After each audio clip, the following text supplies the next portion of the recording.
Chris Fidel is a 5-time Paralympic gold medalist, Paralympian ambassador, and the best guy to find out what alpine skiing is all about. Alpine skiing, one, is a beautiful sport when it's done well. The thing that's interesting about disabled sport and able-bodied sport is that it really is about making a ski turn, and you have to put the weight and put the pressure on the ski in order to make it turn. So they really are, from the ski up, it's a really similar sport. The history of alpine skiing with the Paralympics is something that dates back to 1976. And at that point, it was just amputees and visually impaired athletes. Later on, the monoski was introduced, so letting people like me, people with spinal cord injuries, participate in the Paralympics. In 1984, they did a demonstration event, and then became a full medal event in 1988. Well, there are 4 different events in alpine skiing: slalom, giant slalom, super G, and downhill. Slalom and giant slalom are technical events. Slalom has the most turns. Giant slalom has the second most turns. So in slalom you'll see one single pole, whereas giant slalom and up you have a paneled 2 poles and you have a panel in between. Downhill and super G are the speed events, and downhill pretty much will follow the trail and follow the mountain, where there are very few turns. Super G has a couple more turns. You'll have straight sections where you're going.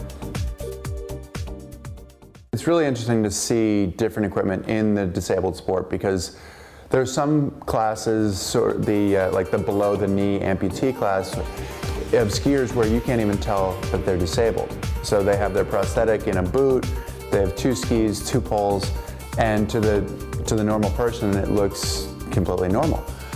Whereas you get to like monoskiers, and we have a monoski, which in a lot of ways I try to explain, it's kind of like a motorcycle without the wheels, without the motor and the handlebars, because you really do have this scissor type system with a shock absorber, which for us is so important because it is our knees, hips, and ankles, and it would be an incredibly uncomfortable ride without the shock absorber.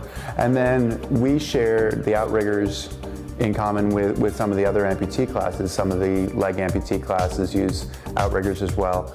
A lot of the other athletes, I mean the single arm amputees, are effectively using 2 skis and 1 pole.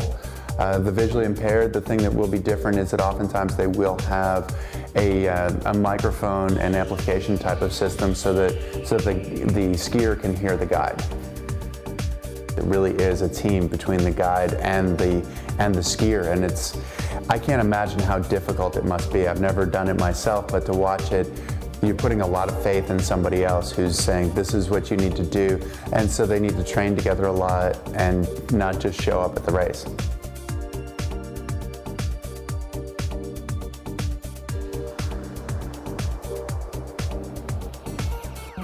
Well, alpine skiing is governed by the International Paralympic Committee and in conjunction with the Alpine Skiing Technical Committee. And so for anybody who's interested in getting into alpine skiing, they can go to Paralympic.org, so that's www.paralympic.org, and they can get information on alpine skiing and get connected with an organization in their own country.